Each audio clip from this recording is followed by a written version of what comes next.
तो आज हम बात करने वाले हैं रॉ के एक ऐसे सीक्रेट मिशन की जिसकी कहानी किसी भी थ्रिलर फिल्म को टक्कर दे सकती है।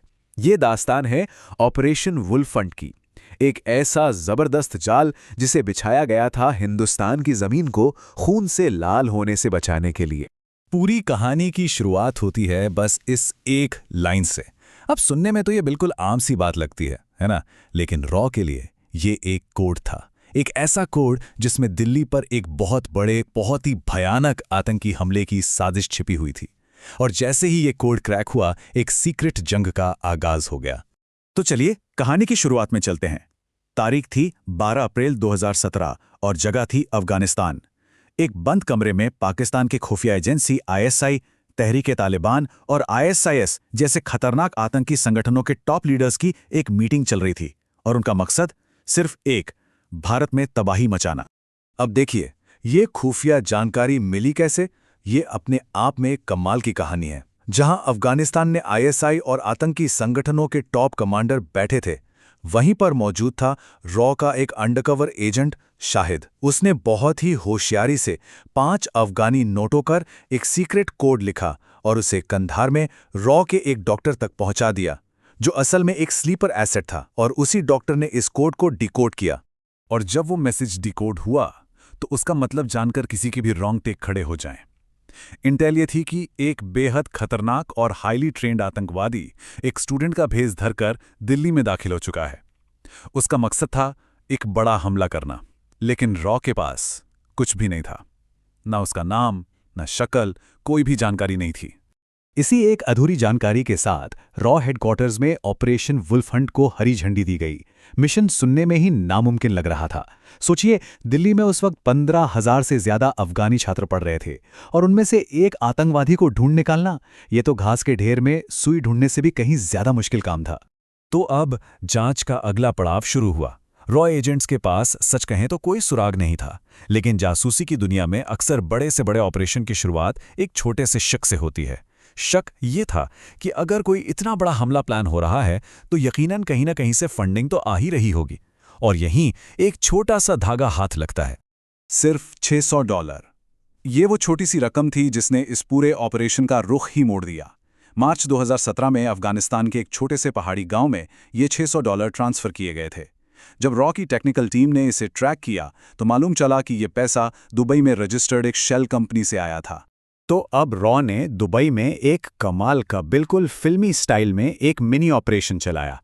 उन्होंने आतंकी फाइनेंसर अल बुखारी को टारगेट किया, जिसे ब्रेन ट्यूमर था। वो हर हफ्ते चेकअप के लिए अस्पताल जाता था। रॉ ने अस्पताल की एक भारतीय नर्स को रिक्रूट किया, जिसने बड़ी ही सफाई से अल बुखारी का एन्क्रिप्टेड फ़ोन एक डमी फ़ोन से बदल दिया। और वो फ़ोन सिर्फ 24 घंटे के अंदर दिल्ली में था। उस फ़ोन से एक बहुत बड़ी लीड मिली। पता चला कि आतंकवादी नोएडा के एक इंजीनियरिंग कॉलेज में है। लेकिन किस्मत अब भी लुका-छिपी का खेल खेल रही थी। चैट्स में आतंकवादी का असली नाम कहीं था ही नहीं। उसे सिर्फ कोड नामों से बुलाया जा रहा था। मतलब लोकेशन तो मिल गई, पर जो भूत था वो अब भी भूत ही था। जब सारे पारंपरिक तरीके फेल हो रहे थे तो रॉ को कुछ ऐसा करना पड़ा जो बहुत ही हटके था और बहुत रिस्की भी। उन्होंने एक ऐसे इंसान को इस मिशन में शामिल करने का फैसला किया जो कोई ट्रेंड जासूस या एजेंट नहीं था, बल्कि एक आम नागरिक था। और फिर वो दिन आया, 15 सितंबर 2017। रॉ के हाथ एक जैकपॉट लगा। एक फ़ोन कॉल इंटरसेप्ट हुई। एक नंबर अफगानिस्तान के उसी पहाड़ी गांव का था और दूसरा नोएडा के उसी कॉलेज के पास एक्टिव था। कॉल पर कोड में बात हो रही थी, मेले की सारी तैयारी हो गई है, इस बार काफी लोगों की टिकट कटेगी।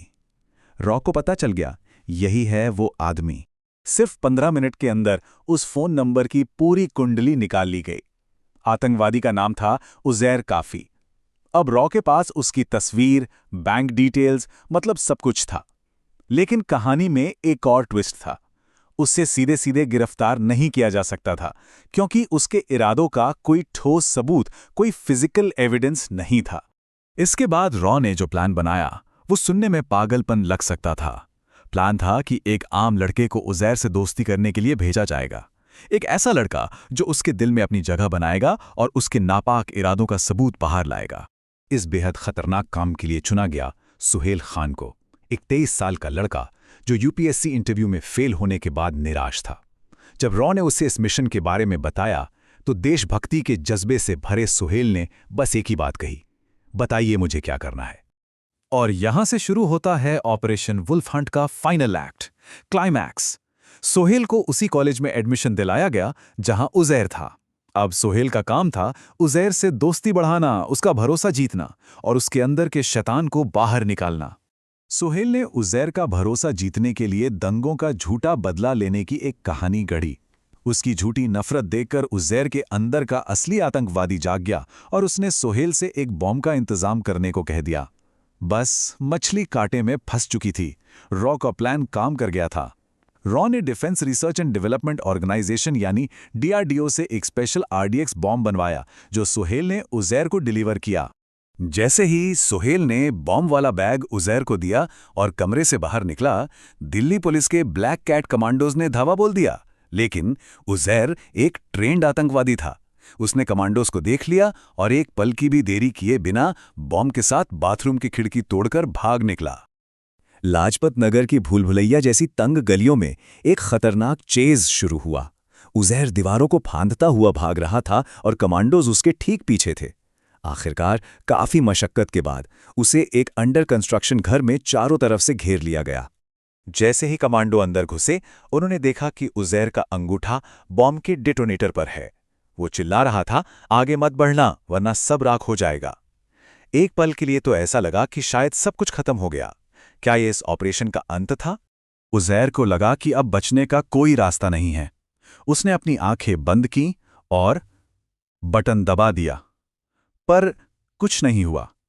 कोई धमाका नहीं, एकदम सन्नाटा। ये था ऑपरेशन वुल्फ हंट का मास्टर स्ट्रोक। वो बॉम्ब दिखने में, वजन में, यहां तक कि केमिकल स्ट्रक्चर में भी बिल्कुल असली था। लेकिन डीआरडीओ ने उसकी वायरिंग इस तरह से की थी कि उसका ट्रिगर और डेटोनेटर पूरी तरह से डेड थे। वो एक डमी आरडीएक्स था। उज़ैर को वहीं पर गिरफ्तार कर लिया गया। ऑपरेशन वुल्फ हंट पूरी तरह से सफल हो चुका था। रॉ ने एक खूंखार आतंकवादी को उसी के जाल में फंसाकर रंगे हाथों पकड़ लिया था। इस ऑपरेशन के नतीजे बहुत दूर तक गए। सबसे पहले तो दिल्ली एक भयानक हमले से बच गई। फिर उज़ैर से पूछताछ में जो इंटेल मिली, उसके आधार पर अमेरिकी सेना ने अफगानिस्तान में आतंकी कैंपों पर सर्जिकल स्ट्राइक की। और हमारे हीरो सोहेल खान, उसे उसकी बहादुरी के लिए वही सरकारी नौकरी मिली जिसका उसने कभी सपना देखा था। सोहेल खान की ये कहानी हमें ये सोचने पर मजबूर करती है कि जब देश की सेवा का मौका आता है तो एक आम नागरिक भी कुछ असाधारण कर गुजर सकता है।